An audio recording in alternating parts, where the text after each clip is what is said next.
the silent struggle why men keep their problems to themselves.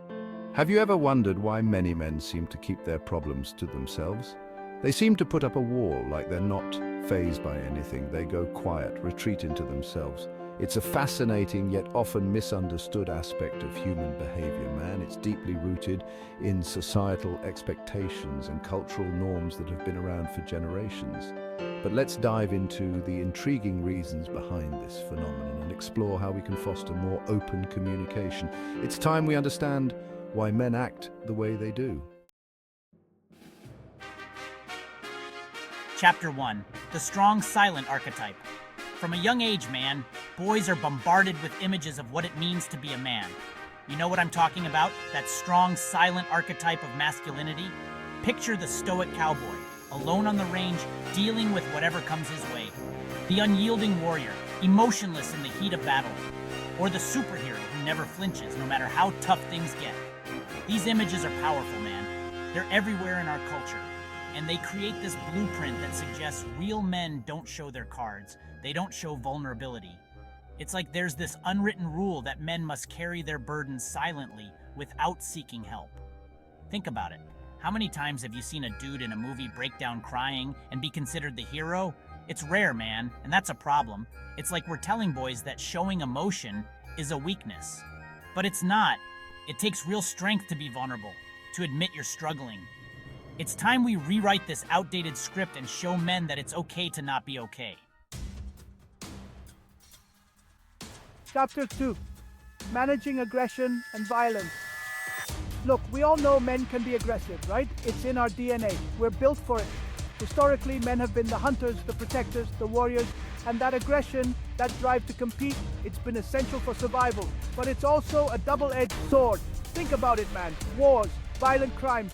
So much of the world's suffering has been caused by unchecked male aggression. So it makes sense that cultures have tried to find ways to manage this primal instinct.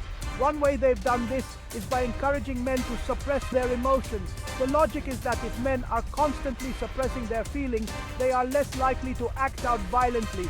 And on the surface, that seems to make sense.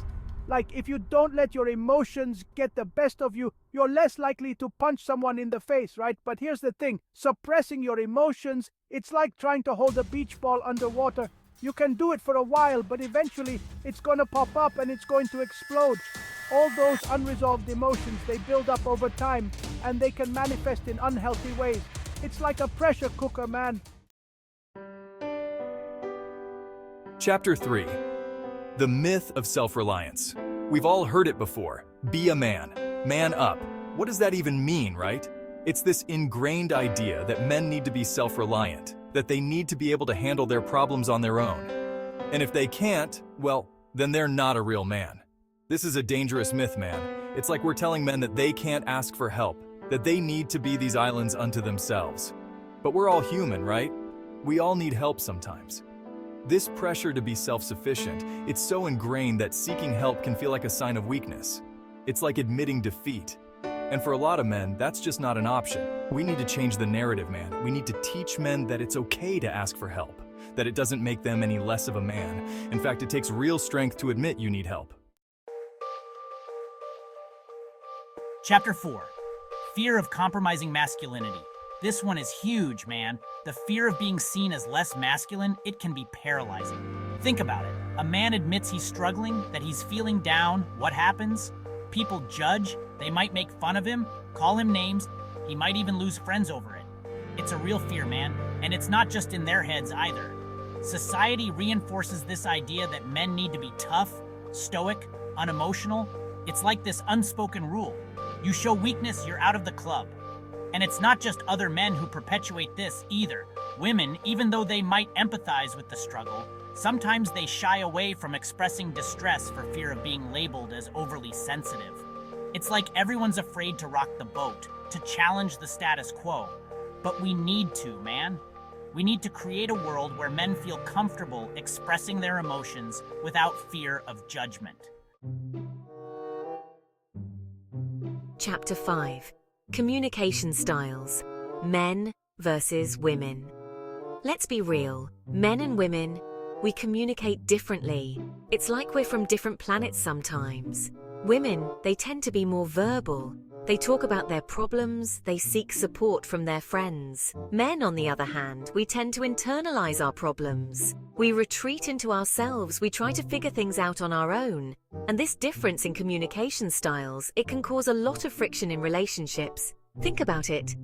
A woman is upset about something, she wants to talk about it, but her partner just shuts down, retreats into his man cave. She feels like he's not listening, that he doesn't care. He's frustrated because he doesn't know how to fix the problem, so he avoids it altogether. It's a recipe for disaster. We need to bridge this communication gap, man. Men need to learn how to express their emotions more effectively, and women need to understand that men might not always communicate in the same way. It's about finding a middle ground, a way to understand each other's needs. Chapter 6. The Influence of Boy Culture. From the moment they're born, boys are bombarded with messages about what it means to be a man. Don't cry, toughen up, be a man. It's relentless, man. And it shapes the way boys see the world, the way they see themselves. It's like this unspoken code. Real men don't show their emotions. They deal with their problems on their own. They don't complain. Look at how we raise boys, man. We give them toy guns. We encourage them to play rough. We tell them to shake it off when they get hurt. We're teaching them from a young age that vulnerability is a weakness. And then we wonder why they grow up struggling to express their emotions. We need to change the script, man. We need to teach boys that it's okay to express their emotions, that it doesn't make them any less of a man. It's time to raise a generation of men who are comfortable being vulnerable, who aren't afraid to show their true selves. This one is huge, man. The fear of being vulnerable, it's something a lot of men struggle with. It's this idea that if you let your guard down, if you show your true self, you'll get hurt. Think about it, man. When you're vulnerable, you're putting yourself out there. You're opening yourself up to the possibility of rejection, of judgment, and that can be terrifying, especially for men. We're taught from a young age that we need to be strong, stoic, that we need to be the rock for everyone else. So, when we're struggling, we don't want to burden others with our problems. We don't want to appear weak or needy. But here's the thing, man, vulnerability is not a weakness. It takes real strength to be vulnerable, to let people see your true self. It's about being comfortable with who you are, flaws and all. This is fascinating, man. You know how when you encounter a stressful situation, your body goes into fight or flight mode? It's like this primal instinct that kicks in, preparing you to either confront the threat or run like hell. Well, it turns out that men and women, we experience this stress response differently. When men are stressed, we tend to go into fight mode. We get angry, we become aggressive, we lash out. It's that primal instinct kicking in, telling us to protect ourselves. Women, on the other hand, they're more likely to go into tend and befriend mode. They seek out social support, they talk to their friends, they nurture their loved ones. It's like their bodies are wired to connect with others in times of stress. Now, I'm not saying that all men react to stress by punching walls, and all women react by having a good cry with their girlfriends. There are always exceptions, but in general, these stress responses, they're hardwired into our DNA. So next time you see a man freaking out over something that seems trivial, try to understand that he's not just being a jerk. His body is literally flooded with hormones preparing him for battle. As men get older, something strange happens. We start to lose our close friends. Think about it. When you were a kid, you had your crew, your buddies you did everything with.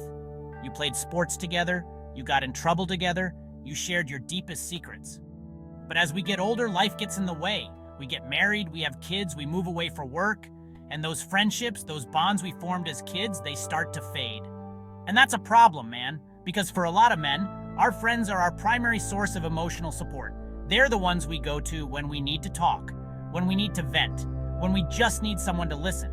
So, when we lose those close friendships, it can be really isolating. We need to make an effort to maintain our friendships as we get older. We need to schedule time for our buddies, even if it's just for a beer or a round of golf. Because those connections, they're important, man. They're what keep us grounded. They're what keep us sane. Look, understanding why men struggle to share their feelings is just the first step, man. It's time we challenge these outdated notions of masculinity and create a world where men feel safe to be vulnerable. We need to encourage open communication, man. We need to teach our boys that it's okay to express their emotions, that it doesn't make them any less of a man. And we need to create spaces where men feel comfortable being vulnerable, where they can let their guard down without fear of judgment. Remember, men feel deeply, even if they don't always show it. It's time to break the silence and embrace a more inclusive, understanding approach to masculinity. It's time to let men be their true selves.